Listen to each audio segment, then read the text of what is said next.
안녕하세요. 칼 만드는 요리사입니다. 오늘은 다마스커스 나이프를 만들어 볼 거예요. 다마스커스가 뭔지는 이제 대부분 많이들 아시니까 잘 보이실지는 모르겠는데, 이제 이런 것들이 다마스커스 나이프라고 합니다. 이게 모양을 내는 게 서로 다른 철을 붙여서 모양을 낸 거고요. 그리고 산화 처리를 하면서 이렇게 검정 부분과 하얀 부분은 산화가 안 되는 부분이고, 이렇게 검정 부분은 철이 산화가 되는 겁니다. 철이 산화가 되는 거는 양재 안에서 Fe, 철이 공기랑 만나면서 산화가 되면서 이렇게 검게 변하는 거고요.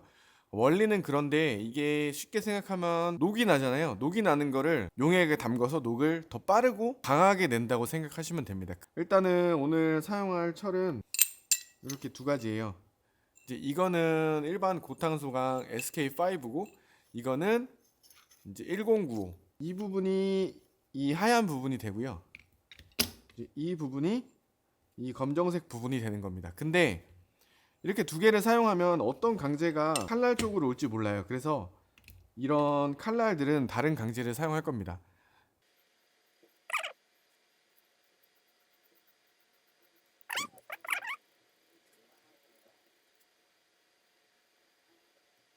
얘는 SK5, 얘는 1095. 이 심재는 청이강을 사용할 거예요.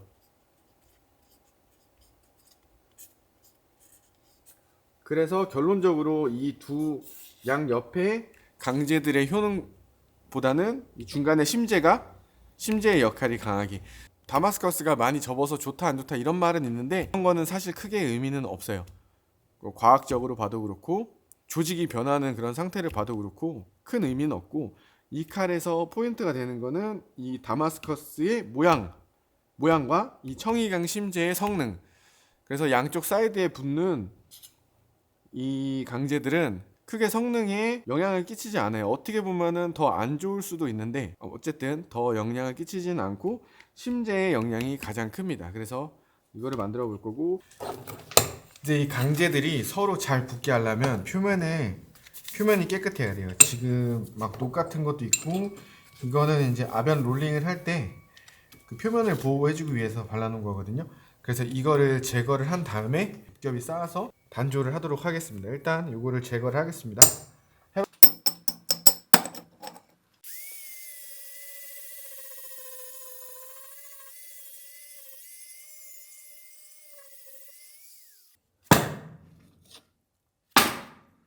자, 이제 표면 정리가 다 끝났어요.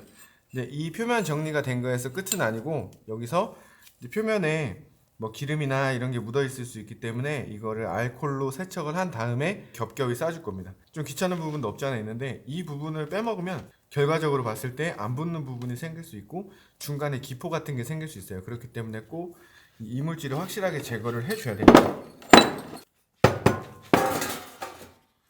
이거는 알콜이고요.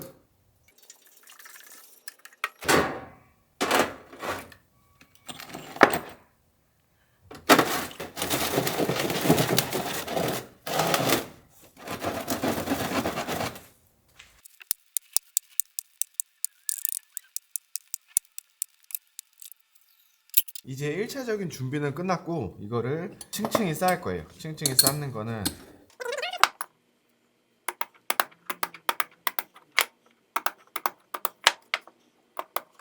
이 부분을 용접을 한 다음에 이제 붙여줄 거예요, 서로. 이제 이게 1cm 미만이 될 때까지 눌러서 붙여주도록 하겠습니다. 일단 용접을 먼저 할게요.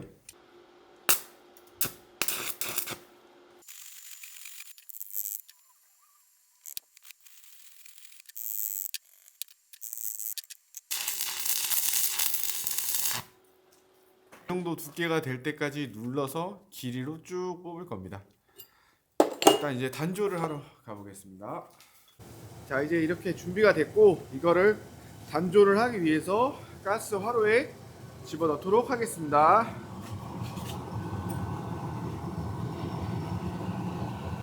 이제 어느 정도 처음에 달궈지면 여기에 붕사를 뿌려줄 거예요.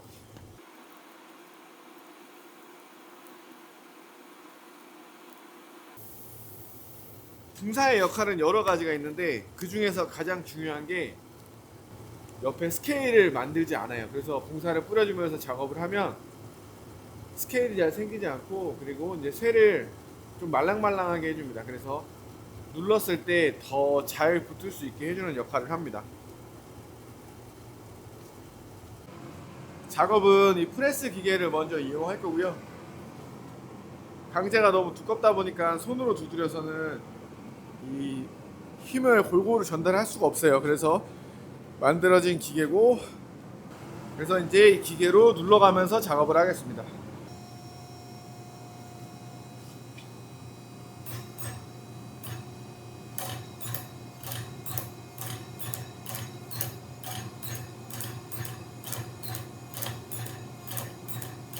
처음부터 쭉쭉 늘릴 수는 없고 빨리 바로 식어버리기 때문에 천천히 눌러가지고 이 길이를 양쪽 옆에 튀어나오지 않게 유지하면서 눌러주도록 하겠습니다.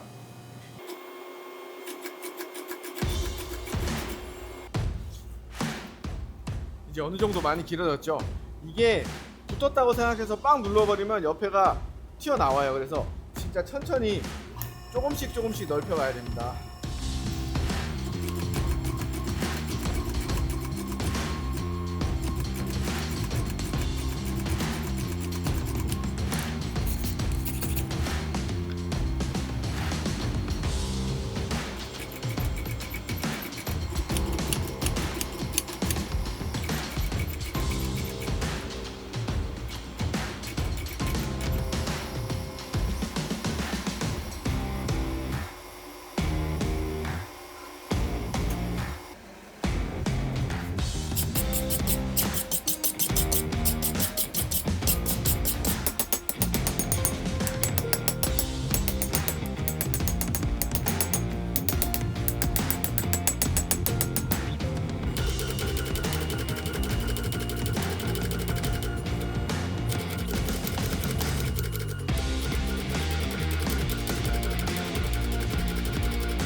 이제 어느 정도 강제가 얇아졌죠. 제 화로에 들어가지 않아서 반을 잘라서 작업을 하고 있고요. 두께가 한 10cm 정도 될 것 같은데 저거를 8mm, 폭은 4cm로 만들어서 제가 가지고 있는 강제들하고 같이 사용할 수 있게 폭 4cm, 두께 8mm 해서 마무리 짓도록 하겠습니다.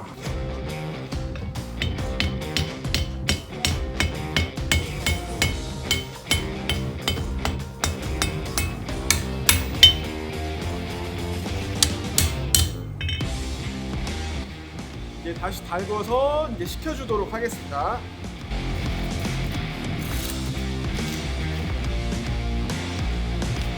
이제 이렇게 잘 식은 표면을 정리한 다음에 얘를 중간에 넣고 얘를 반을 잘라서 이 위에다 올려줄 겁니다. 그래서 세 겹으로 만들어서 붙이도록 하겠습니다.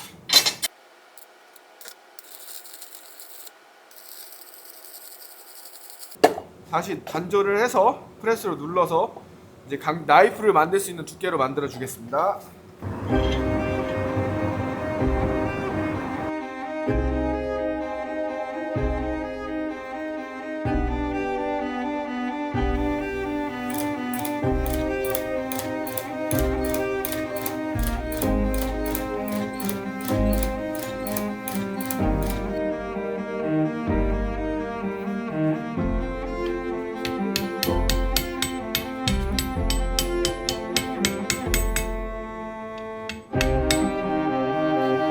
이렇게 가운데에 심재가 위치하고 있는 게 보이죠? 이제 얘를 식혀서 다음 단조를 하기 위해서 준비를 해주도록 하겠습니다.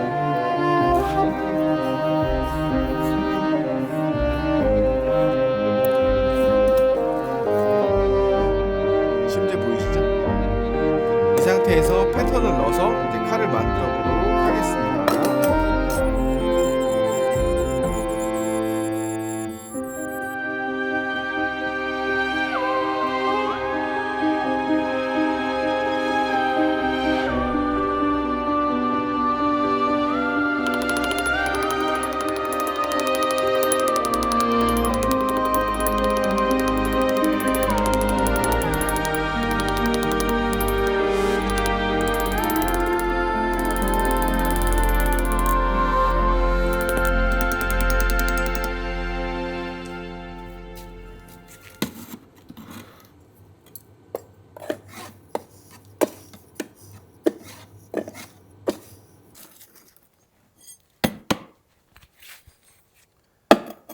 자, 이제 단조한 강제가 다 식었습니다. 이제 이 강제를 가지고 이제 벨트 그라인더랑 그라인더를 이용해서 칼의 형태를 한번 잡아보도록 하겠습니다.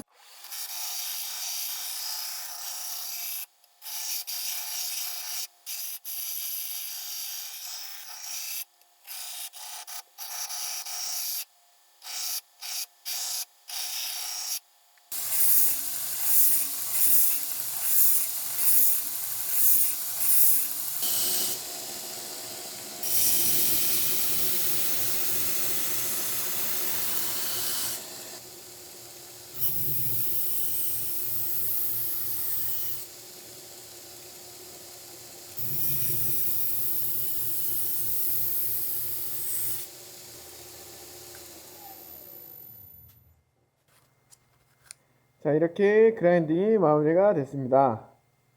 1차 그라인딩이고 이제 열 처리 후에 다시 또 그라인딩을 더 해줄 거예요. 이제 세팅이 되어 있는 전기로에 열 처리를 해보도록 하겠습니다.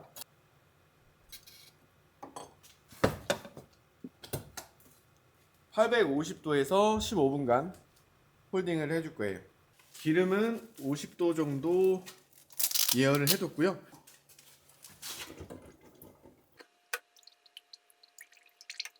이제 정리를 하고 다시 산화 처리를 해서 모양이 어떻게 나왔는지 한번 확인해 보도록 하겠습니다.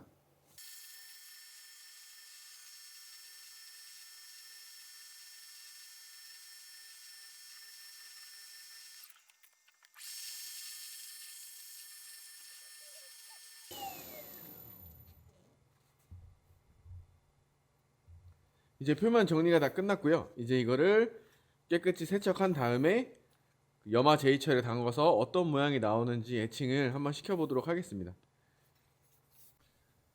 자, 이제 염화 제이철에 담가서 한번 산화를 시켜보도록 하겠습니다.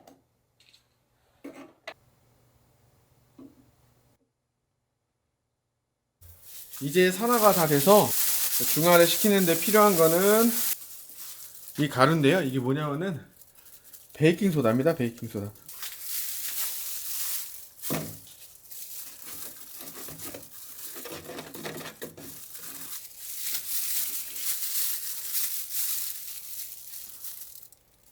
잘 나온 것 같나요? 보시면은 심재가 중앙에 잘 위치하고 있죠. 그게 제일 중요한 포인트입니다. 좌우는 조금 틀어지긴 했는데 그래도 이 부분에 심재가 잘 위치하고 있습니다. 이쪽도 잘 위치하고 있고요. 자, 이렇게 해서 오늘 진행한 다마스커스 만들기는 여기서 마무리하도록 하겠습니다. 이 상태에서 손잡이 결합하고 날 마무리하는 영상은 다음번 영상으로 만들어서 여러분들께 소개를 해드리겠습니다. 이 다마스커스 나이프가 비싼 이유가 이거예요. 시간도 만드는데 시간도 오래 걸리고 과정도 복잡하고 이런 강제 소모량도 많기 때문에 다마스커스가 비싼 겁니다. 그리고 커스텀 주문에 관한 내용도 아래 남겨놓을 테니까 제 스타일이나 제 나이프 만드는 게 마음에 드신다면 한번 확인해 보시고 저한테 연락을 주시면 서로 커뮤니케이션 해서 여러분들께 나이프를 만들어 드릴 수 있는 기회도 만들었으면 좋겠습니다. 그럼 오늘 영상 재밌게 보셨으면 구독을 좀 부탁드리겠습니다. 제가 구독자가 너무 없어서 더 많은 자료랑 더 제가 공부한 여러 가지를 여러분들하고 공유를 하고 싶은데 사실 지금 못하고 있어요. 그러니까 한번 구독을 눌러주시고 다음번 영상에는 좀 더 재밌고 좀 더 유익한 영상으로 한번 찾아오도록 하겠습니다. 여기 있는 나이프들은 다 법적인 문제가 없는 도금 소지법 허가 안에 있는 물건입니다. 그럼 오늘도 시청해주셔서 감사합니다. 칼 만드는 요리사였습니다.